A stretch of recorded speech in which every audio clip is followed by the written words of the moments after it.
Pensioners को मिलेगी अतिरिक्त पेंशन, प्रधानमंत्री मोदी ने लोकसभा में दिए जवाब। जय हिंद साथियों, स्वागत है आपका हमारे चैनल में। आज हम बात करने वाले हैं केंद्र सरकार के पेंशनर के लिए एक बड़ी अपडेट के बारे में। 19 मार्च 2025 को लोकसभा में पूछे गए एक सवाल के जवाब में खुद प्रधानमंत्री नरेंद्र मोदी ने अतिरिक्त पेंशन से जुड़े नियमों को साफ किया है। चलिए दोस्तों, समझते हैं हर एक पॉइंट को आसान भाषा में। दोस्तों, जैसा आपको पता है कि लोकसभा का सत्र चल रहा है और इसी के दौरान एक सवाल पूछा गया जिसमें ये मांग करी गई कि एडिशनल पेंशन के लिए जो उम्र है वो 80 साल रखी गई है, उसको 65 साल करने के ऊपर कुछ विचार चल रहा है या नहीं। इसमें कुछ सवाल पूछे गए, उन सवालों को और उनके जवाबों को एक एक करके देखते हैं। पहला सवाल था कि 80 साल की उम्र ही क्यों, मतलब जो एडिशनल पेंशन के लिए 80 इयर्स का एज ही क्यों रखा गया है। इसके ऊपर सरकार का जवाब आया। सरकार ने छठे वेतन आयोग की सिफारिश को माना है, जिसमें 80 साल की उम्र के बाद 20% एक्स्ट्रा पेंशन देने का नियम बनाया गया था। इसकी वजह क्या है? बुजुर्गों की जरूरत, खासकर स्वास्थ्य पर खर्च उम्र के साथ बढ़ता है, इसलिए 80 प्लस की उम्र के बाद उनको एक्स्ट्रा सहायता दी जाती है। दूसरा पॉइंट क्या था दोस्तों? क्या 65 साल करने की योजना चल रही है इसको? तो इसके ऊपर जवाब दिया सरकार ने कि 2021 में संसदीय समिति ने सुझाव दिया था कि अतिरिक्त पेंशन की उम्र 65 साल कर दी जाए, लेकिन सरकार ने इसकी जांच करने के बाद मना कर दिया और 2022 की रिपोर्ट में समिति ने भी कोई एक्शन नहीं लेने का फैसला किया है। मतलब अभी भी एडिशनल पेंशन मिलने की उम्र का जो नियम है वो पहले के जैसा ही है, यानी एडिशनल पेंशन मिलने के लिए 80 साल की उम्र के बाद ही ये नियम आपके ऊपर लागू होगा। दोस्तों, अगला सवाल पूछा गया, कितने पेंशनर्स को फायदा मिलेगा और कितना खर्च आएगा। सरकार ने इस सवाल का सीधा जवाब नहीं दिया है, यानी अभी ये साफ नहीं है कि कितने पेंशनर्स को फायदा मिलेगा या सालाना कितना खर्च बढ़ेगा।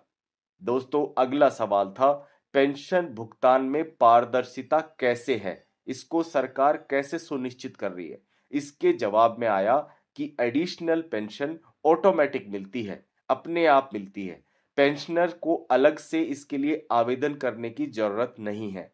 बैंक और पेंशन अधिकारियों को सरकार की तरफ से सख्त निर्देश हैं कि जैसे ही किसी पेंशनर्स की एज, इलिजिबल एज क्रॉस करती है तो उसको भुगतान किया जाए और भुगतान में किसी भी तरह की कोई देरी या गड़बड़ी नहीं होनी चाहिए।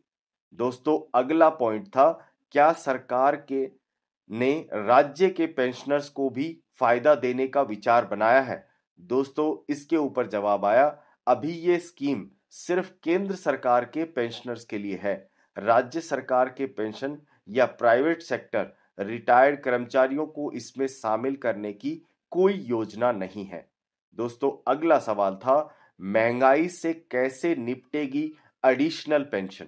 दोस्तों, इसके ऊपर सरकार ने साफ किया कि महंगाई राहत, डियरनेस रिलीफ का प्रावधान रखा गया है।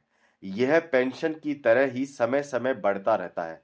दोस्तों, मैं आपको बताना चाहूंगा, अगर किसी पेंशन भोगी को एडिशनल पेंशन मिलती है, जैसे कि मान लो पेंशन है 20,000 रुपए, उसके ऊपर एडिशनल पेंशन मिली 4,000 रुपए, तो टोटल पेंशन हुई 24,000 रुपए। तो जो डियरनेस रिलीफ है वो टोटल पेंशन पे लगेगा, यानी 24,000 रुपए पे आपको डियरनेस रिलीफ या डीए मिलेगा। इससे सरकार का कहना है कि महंगाई का असर कम होगा। तो दोस्तों, ये थी एडिशनल पेंशन से जुड़ी जानकारी।